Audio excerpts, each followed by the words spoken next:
As always, guys, uh, thank you guys. Thanks everyone, man. I appreciate the support, man. It's great, man. The messages I receive, um, the phone calls, the texts, I appreciate it, man. It encourages me to keep going, man. Cause like I said, man, I get something out of these too. I actually enjoy making these. I look forward to making a video, thinking of a topic, and different things to discuss. I got some ideas. Me and a couple of people got a few ideas we're gonna do. As soon as I learn how to edit and figure out, the ins and out of all that, I'm gonna, maybe change up some things. But until then, it's just gonna be my ugly mug on here talking. So, um, but yeah, thanks guys so much. And it's only by the grace of God, man. I gotta thank Him first and foremost because without Him, I wouldn't even be here. Um, that's for sure. That's for certain. I ain't gonna push my religion on anybody. I could just, give you guys some of my experience, but God works in my life today. I pray in the morning and pray at night. Sometimes my prayers only, ain't always answered right on time, but, in the past few years, my life has done a complete 360, 180, 360, 360. And it's amazing, man. It's only by the grace of God I'm here, man. It's only by the grace of God. I should be dead. I should be in prison. I should be dead, man, or in an institution. Just, I've overdosed over 4 times. One time I was legally dead, declared dead. I wasn't just nodded out. I was dead, and I've experienced something then that I can't even put into words. There's no words I can put on it. I could say, oh, I felt joy and peace and things like that. Man, the things that I felt was beyond human understanding. And if I try to explain it right now, it look ridiculous on here. I'm just trying to tell you, like, from my experience. And what's funny is, the day before that happened, I got baptized. And when I come up out that water, man, I was like electrified. Like I had this feeling I've never experienced. A drug never gave it to me. Another human never gave it to me. I felt every hair on my body stand up. I had goosebumps from, my head to my toes, man. It was an experience that is hard to even describe as well. And the next day I overdosed on heroin and was legally dead. Now, I was brought back,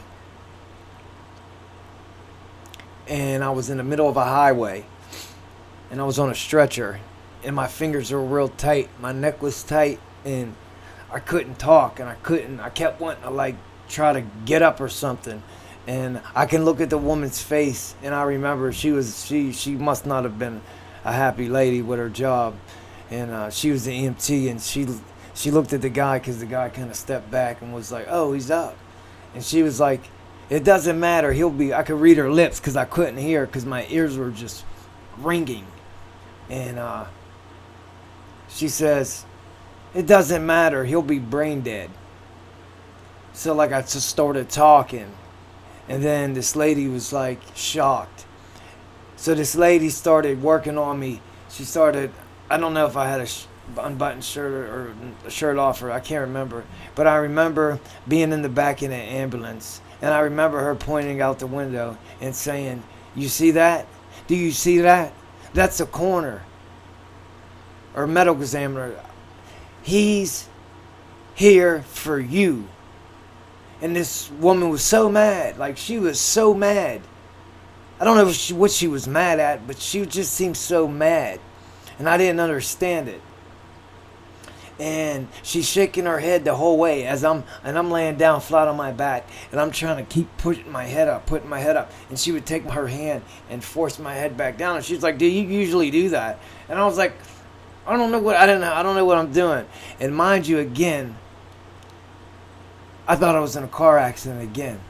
Usually when I OD, I'm in a car, which is why I have this around my leg. So kids, don't use drugs and drink and drive and things like that, or you'll probably never get the chance of driving again. But she was like, she's asking me these questions, and I'm trying to answer the best of my can, and we're on our way to the hospital now because like I'm really fucked up. You know what I mean? And she was just shaking her head this whole time, just shaking her head. And I kept looking at her at the side of my eyes, but like I was strapped in this gurney, so I'm like, and I don't like people behind me or beside me, even in the ambulance. And they was like, so I'm trying to see what they're doing. And, she's just sitting there shaking her head. And the guy, he didn't say a word really. They had these things on me. And the woman, looks at me as I'm getting ready to get out the ambulance, and she says, I've been a agnostic or atheist. I've been one of those, I can't remember. She's like, for the last 15 years of my life. She says, today you made me a believer. She says, because there's no way you should be here. There is no way that you should be alive. I'm looking at a dead man. And I didn't understand it. Like, I didn't understand what she was saying then. Because my mind was so wrapped up with the enemy and all the negative shit that I did.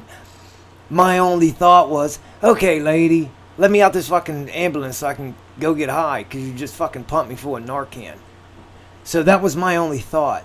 But she's telling me, you made me a believer. And she said it like matter of factly, pointing in my face. You made me a believer. And I'm just like, yeah, whatever. And I didn't even think about it, Because my mom was so sick and I was so sick. So guess what I did, guys? I went to the hospital, signed out, went back, got dope, got high again. That's what I did. Got high again. And later that night, all I kept thinking in my head was this lady pointing in my fucking face, like, pointing in my face. And you shouldn't be here. You shouldn't be here. I'm looking at a dead man. And that just kept playing in my head. And it would sit on me.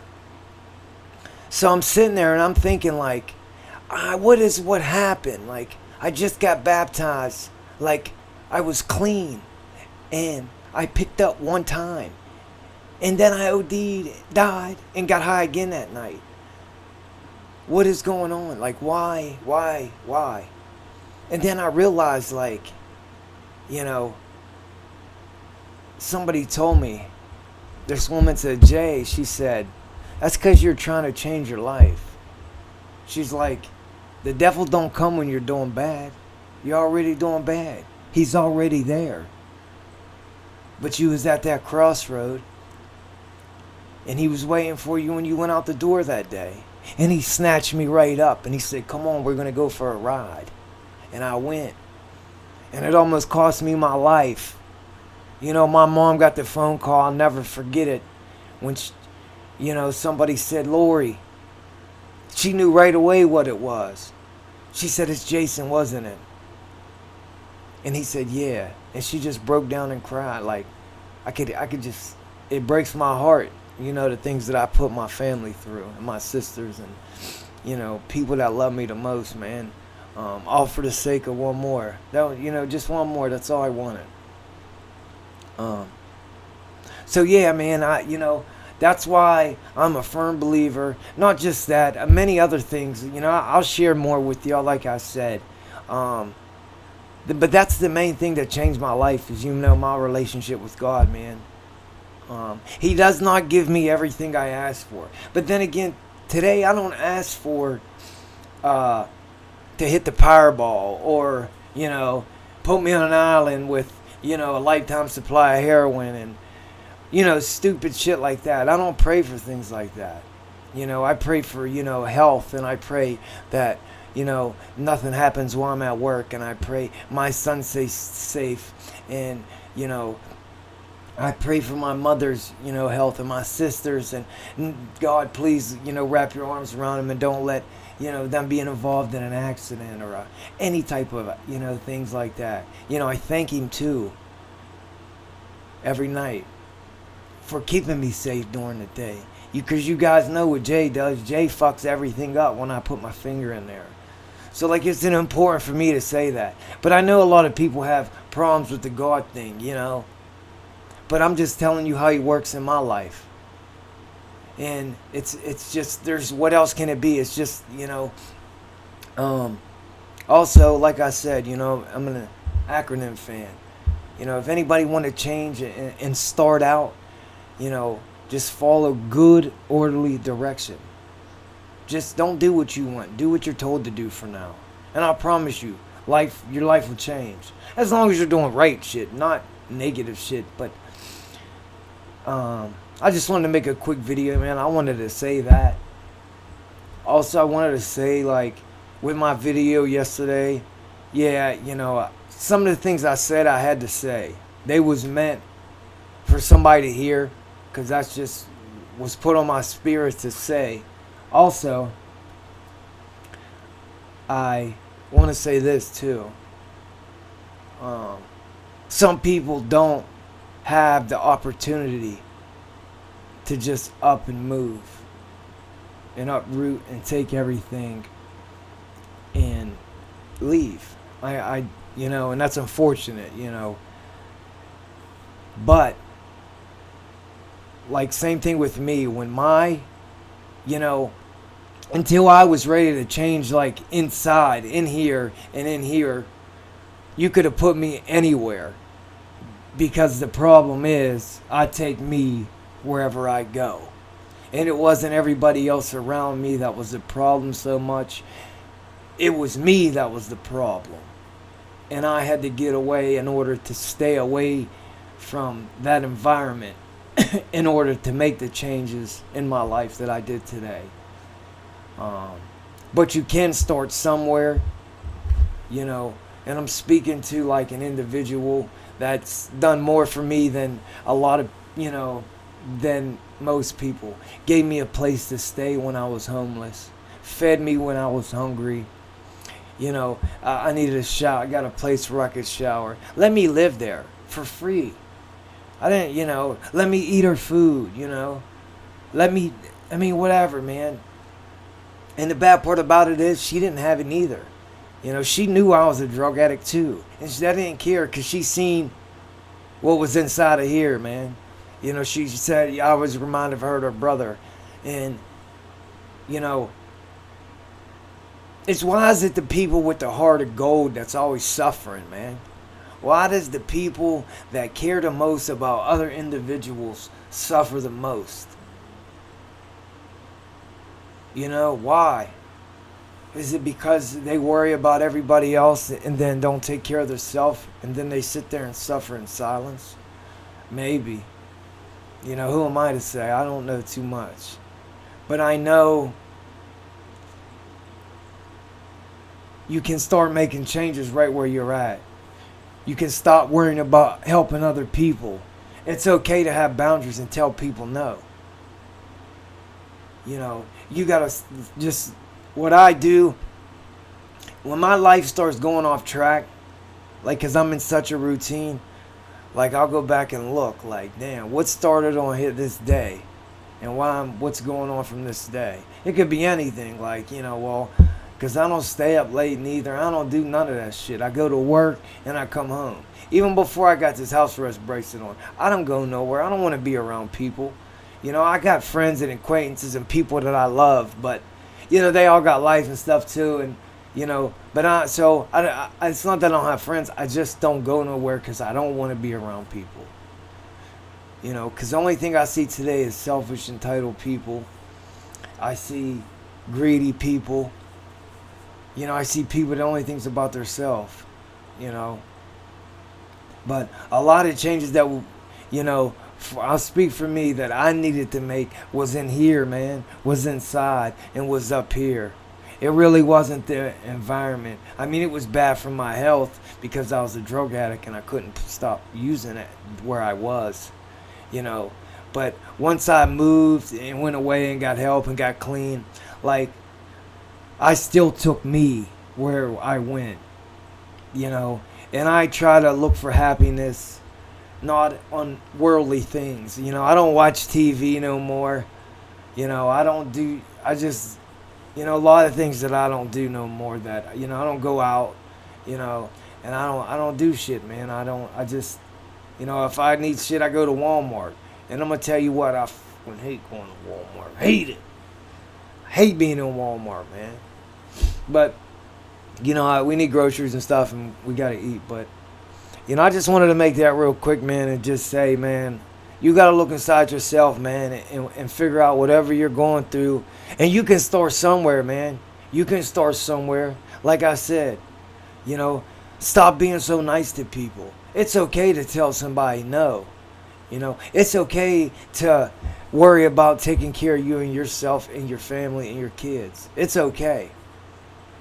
You know, because at the end of the day, man, chances are the people you're helping anyway don't give a shit about you.